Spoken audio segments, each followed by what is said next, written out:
All right, good morning. Sorry I started a little late today. I had a late morning. I've been working really hard every day. And so I'm going to read Land of Stories, The Wishing Spell, and we're going to start on chapter 8. I'm sorry I missed you guys on Friday. Mrs. Cho has been very, very busy. I started a little small business and I'm actually making Hello Kitty masks and it's selling really, really well. Excuse me, let me go get my glasses.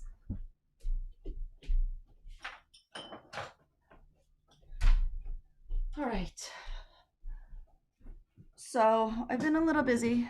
How's everybody been doing? Sorry, I just need to move some stuff around in my room. All right, how's everybody been doing? Being safe, staying socially distant, wearing your mask. Here, I'll show you one of the masks I made.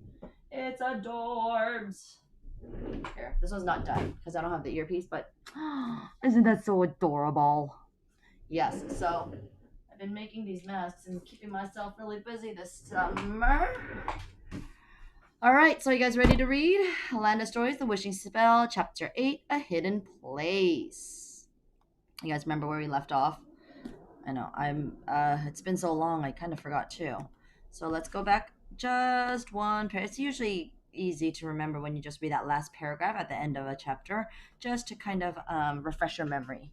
So let me read. Connor gulped at hearing the list. You guys remember what the list was? Everything that they needed to collect from, excuse me, from the what's it called? The wishing spell, right? Um, Name of the book, obviously. So Connor's a little stressed out. They both looked over the horizon and at the sea of the trees that surrounded the tower. Do you guys remember what tower they're at? The Rapunzel's tower, right? It looks like we're going to see more of Land of Stories than we thought, Connor said. And I'm gonna get my water. Isn't this so cute? My sister bought it for me. It's called Lark. And she wrote my name on it. And if you push this button, this green blue light turns on. And it's cleaning my water. It's really cool. Anyways, okay, now I can't drink it because I pushed the button. All right. The northern tip of the Sleeping Kingdom was an ugly and vacant place. It was known for its bare trees, bumpy paths, and dangerously high cliffs. Small stones were scattered on the earth, making it nearly impossible to travel to by carriage. Even though it rained every so often, nothing ever grew, making it impossible for any animals to live there. In the middle of this dry and deserted place was a small castle surrounded by a deep and empty moat. It was ancient and made of dark bricks, wooden doors, and had been through years of decay. No one knew who had built the castle or why it had been built, but then again, very few people even knew of its existence. The inside of the castle was covered in a thick layer of dust. Cobwebs, almost as old as the castle, were on every windowsill. Even though there were no spiders to be found, all the rooms and quarters were empty except for the occasional decrepit chair or table placed in a corner. Making sure I'm not muted? Yeah, I'm not muted. Okay. A great wall completed the eastern wing of the castle. Floor length windows bordered the hall, letting in a lot of light, but they were so old that the glass distorted the outside world. You guys know what that means? That the window's so dusty that it's kind of hard to see outside, that it kind of makes it a little fuzzy and funny looking. The castle couldn't have been a less desirable place to be, but for one woman it was a perfect place to hide. Somehow the evil queen had escaped the dungeons of Snow White's place. She managed to get a hold of her magic mirror and traveled to a place where she knew she would never be found. The castle acted as a perfect sanctuary where she could finish the work she had started long ago. The evil queen was not a stranger to this place. Over the last century or so, many people had come to the castle, but only she and a few others were fortunate enough to have left it, including someone the former queen had not seen in a great while. You guys who know who that is? Who has she not seen in a great while? Hmm. She had recently sent world Oh, sorry. She has recently sent word to this old friend asking him to come and aid her. And so she waited for him to arrive, knowing that he would any day now, for he owed her his life. Do you guys know who that he is? I think I see some, what are those called? Some light bulbs flickering in your heads. The evil queen stood facing her magic mirror with open palms and closed her eyes. She was quite calm for being the most wanted woman alive. To her right, resting on a short stool, was the heart of stone she had always kept close. Although it was one of the most infamous objects in all of the kingdoms, very few people had ever seen the evil queen's magic mirror. Many believed it was made of glamorous materials like gold and diamonds and glass, so pure one would swear they could walk through it. In reality, the mirror was tall and wide, with a black frame that peaked at the top. Tangled vines made of cast iron wove through the frame. Ooh, must be very heavy, huh? The reflection was cloudy, as if it were a glass doorway into a very cold and foggy place. Although there was very little moisture in the air, perspiration dripped down the glass. The evil queen opened her eyes and gazed deep into the mirror. Mirror, mirror on the wall, how long till the huntsman answers my call? She asked it. How many of you guessed the huntsman? Yeah? The ghostly silhouette of a man appeared in the reflection. It spoke slowly and softly with a low and hoarse voice. While my queen awaits an old friend once dear, the huntsman travels very near.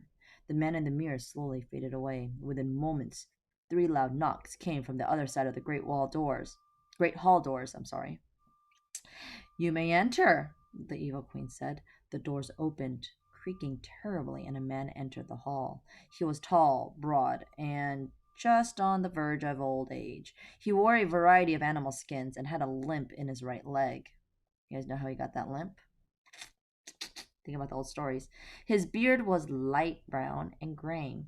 A crossbow was attached to his back, and a large hunting knife hung from his waist. My huntsman has returned, the evil queen said.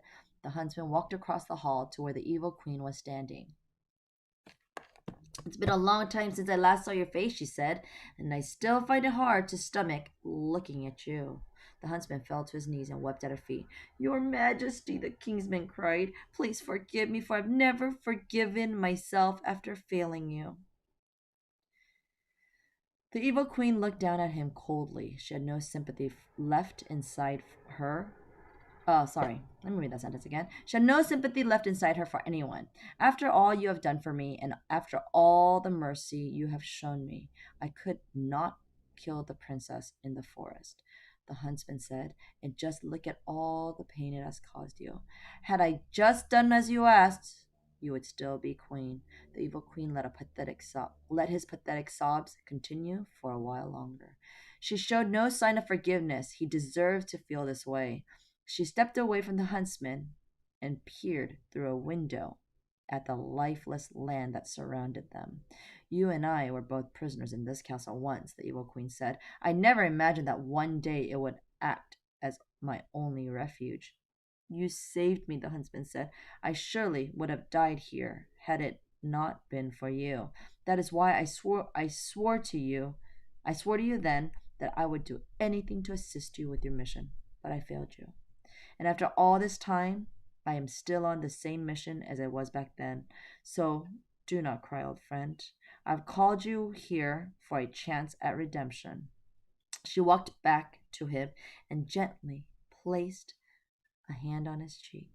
The huntsman stopped crying and looked up at the queen with huge, sad eyes. Redemption? The huntsman said. You mean, your majesty, you're still giving me a chance to serve you after what I've done? The huntsman's tears quadrupled in size, and he continued sobbing. Curse this world for claiming you to be anything less than the saint that you are. I'd kill every person who's tarnished your name if I could.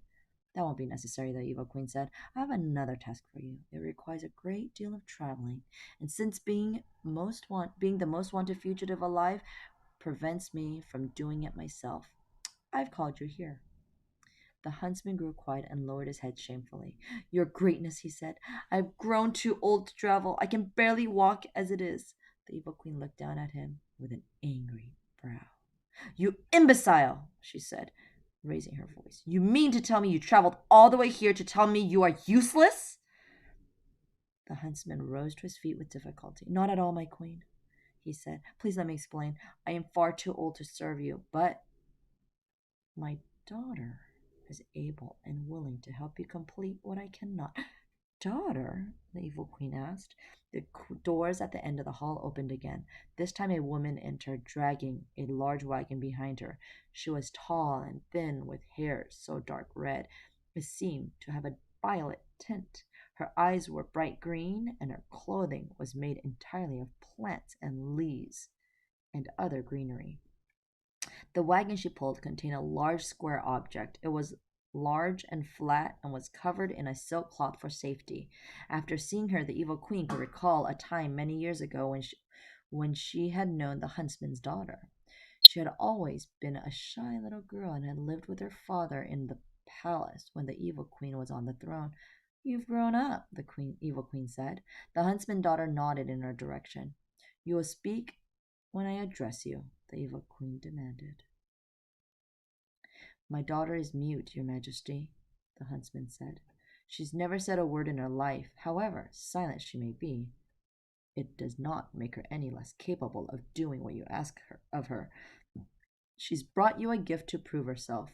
The huntsman's daughter carefully removed the object from her wagon and gently placed it beside the queen's magic mirror. Once it was positioned correctly, she removed the silk cloth. It was a mirror smaller than the magic mirror. It was circular, with flowers engraved into a square golden frame.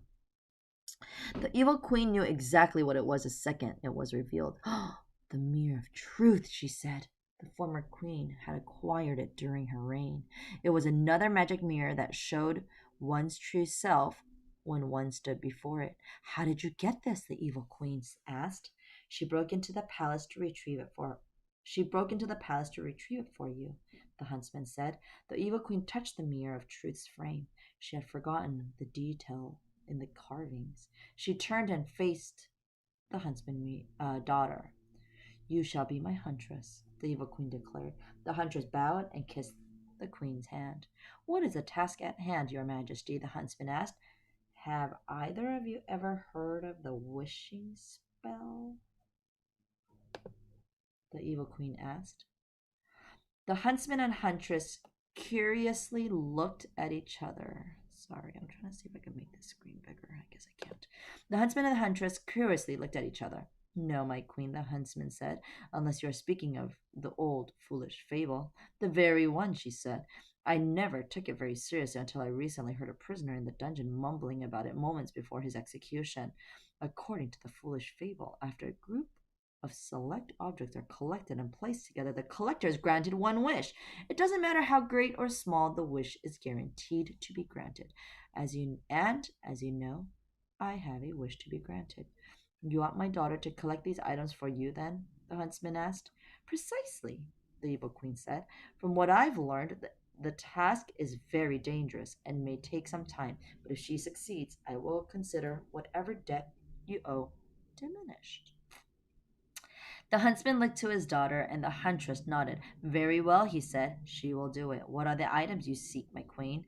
The evil queen took her place before the magic mirror, extended her open palms, and gazed deep inside it. Mirror, mirror on the wall, what must we seek for the wishing spell that grants all?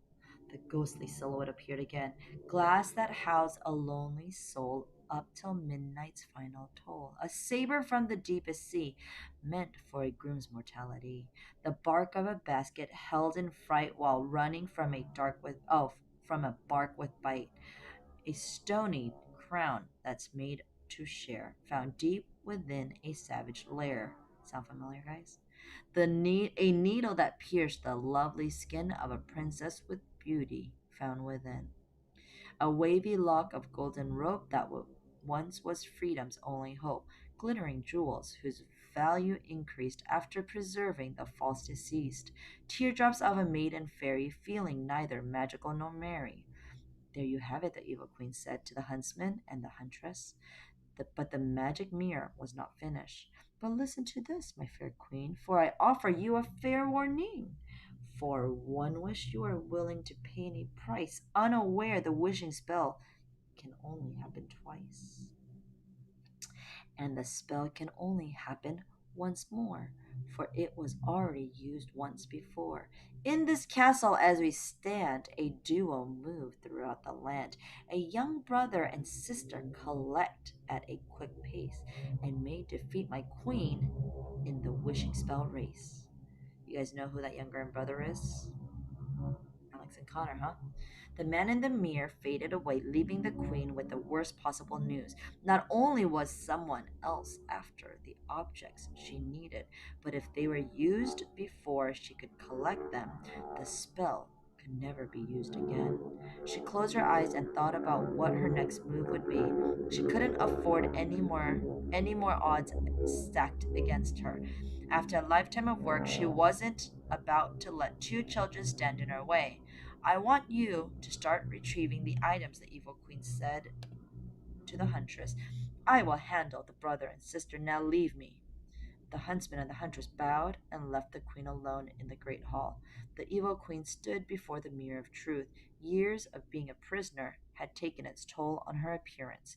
It was painful for her to see the aging woman who her reflection had become. She picked up her heart of stone and examined it closely, lightly stroking its sides. She's like lightly stroking the sides of the heart. The evil queen looked back up at the mirror of truth. This time there was no reflection of the disheveled woman she had grown into. This time the face staring back at her was a youthful one. It belonged to a beautiful young maiden with pale skin and long dark hair. What do you think it is?